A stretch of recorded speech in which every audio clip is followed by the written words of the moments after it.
celebratory. Alright, here we go. Before I start, I would like to thank Luann Pulliam, Stephen Knight, Pajman Lipsy, Tad and Elizabeth Joy, Genevieve, and everyone on the Fred Astaire Board of Directors for always supporting me and allowing me to share my story and supporting my mission. Thank you to Ray Josephs, Jim Carter, Jack Davey, and Tony Dovolani for showing me how wonderful Fred Astaire is and always supporting me. I have to give a special thank you to Nicholas Plant for seeing something special in me and my story, and to Alex Casper for always vlogging my life. To Jesse DeSoto and Aaron DeSoto for supporting me from the day I met you. You both are like uncles to me, and you will never know how important you are to me. Of course, a thank you to Melanie Champeru and Sherry Strelo for always blowing up my heat sheets to make sure I don't miss my heats. And for always providing me so Andre doesn't get upset. And of course, a big thank you to Ellie and everyone at Chicago Wesleaf and Fred Astaire Long Grove. And of course, Nick Kaplan, my first teacher. Finally, I have to say to my parents, grandparents, and Sister Danielle that you have made my life so much better for allowing me to dance and supporting my dreams. Many people don't know, but I am missing a part of my cerebellum. The cerebellum has several functions, including balance, muscle control, movement, and coordination. It also plays a role in other cognitive functions, such as language, processing, memory, motion, vision, and many other things. I also suffer from fluid in my spinal cord called a syrinx. Life definitely was not easy for me growing up. It still isn't. RES affects every aspect of my life. One of the biggest problems for me is that many people can't see I have a specific disability. I don't have any balance, I have tics, I move my neck around, sway my head side to side, and chew on my cheeks. I have degenerating discs in my neck and spine, I don't always read social cues, my eyes don't work together, I have learning disabilities, and I'm very impulsive. These symptoms are common for people with RES. We require multiple surgeries and other medical interventions. I will be having a big surgery this year, and believe it or not, the surgeon recognized me because she used to dance at the Madison West studio. This is the reach of Fred Astaire. While I would like my claim to fame to be undefeated Blackpool rhythm and smooth champion, as far as we know, my real claim to fame is that I was the first living case of RES reported in America.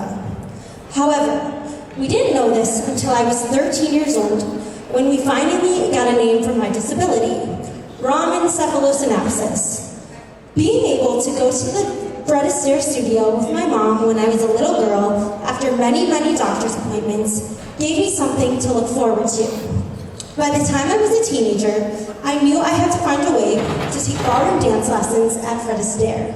Taking lessons and competing have helped me with my balance, strength, and coordination. My doctors have credited how well I'm doing in life. The movement and muscle training have been life-changing for me. Having a disability of any kind can be rough, but it can be even more challenging when 90% of the time, people don't believe that I struggle or that I am disabled. So many times I have cried to my parents saying, I wish I looked disabled so people would take me more seriously and have more empathy. For example, the other day, I wasn't allowed to use the handicapped dressing room.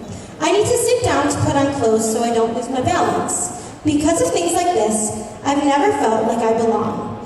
I'm too normal to be disabled, and I'm too disabled to be normal. The Fred Astaire community has given me the opportunity to embrace who I am and start to accept myself. A lot of people don't realize what someone with RES struggles with on a daily basis. I wake up not being able to feel my body. I don't remember taking at least 20 pills a day and shots every other week. I have trouble tying and buckling my shoes. I can't ride a bike, and I will never be able to drive. I have to work way harder than everybody else. By all accounts, I shouldn't dance. I have no depth perception. I have low vision in my right eye. I can't fully straighten or extend my legs. I have limited flexibility, so I will never be able to do the splits, something that I have struggled to come to terms with. Sometimes my hands turn purple and my feet turn white. I don't really know why. I don't know my own strength. I've never known what it's like to feel grounded. I don't have a center of gravity. A big part of the problem with having a cerebellar disorder is that we can't control our emotions. As a result, I have never had many friends. People don't understand, and most people don't try to understand, what it's like to live in my body. Many doctors have turned us away because they've never heard of RES and they don't want to take on a difficult case. It can be a very lonely life, so to be able to be part of the Fred Astaire community has been a game changer. I have friends from age 7, Genevieve, to friends all the way 87. Today, I've decided to dance a rumba. Rumba has always been one of the most challenging dances because it involves taking your time and straightening your legs. Two of the things that are hardest for me, but taking the easy route has never been my way. I chose the song Hold On by Derek Huff for obvious reasons. Derek has always been a huge part of my life. I think his creativity and how he has adapted his teaching style to each person that he teaches, abled or disabled, is so admirable. If he could teach Amy Purdy, a double amputee, to dance, anything is possible for me. Speaking of motivating teachers, I am lucky to have Andre Santori as my teacher. Not many people are like him. He is my own personal Jiminy Cricket, Sebastian the Crab, Mr. Miyagi, with a hint of Mike Ditka thrown in there. Learning from Andre has been life-changing. He doesn't treat me like I have a disability. He has taken the time to learn how to teach specifically for me and my brain. If one thing doesn't work, he will try something else.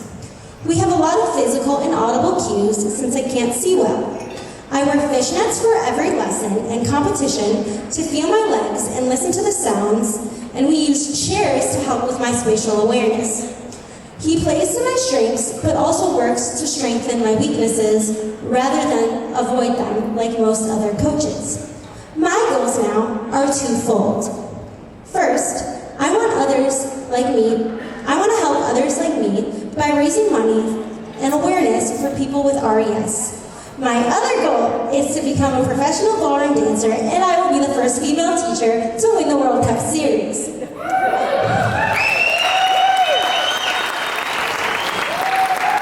I want to do what others have done. I want to do for others what my dance teachers have done for me.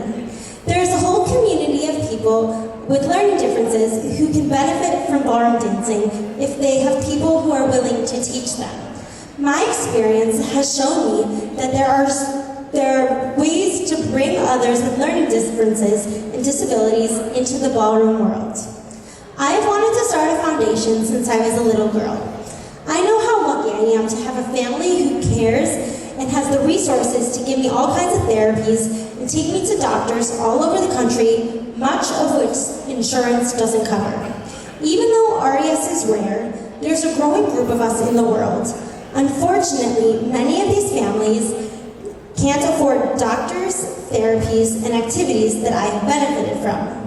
Through my foundation and your generous support, I hope to provide grants to RES kids and adults for these therapies and activities, as well as educate families and teachers on how to support and teach us. We have already helped a young girl named Lilo. Thanks to our scholarships, she is now able to take gymnastics classes. Her mother tells us how these classes have transformed Lilo's life, and stories like hers inspires me to continue my mission. I want to do this for anyone with RES, but I need your help. By contributing to my foundation, you are helping others find their own ballroom dance, a place where they can belong, express themselves, and discover their true potential. Thank you.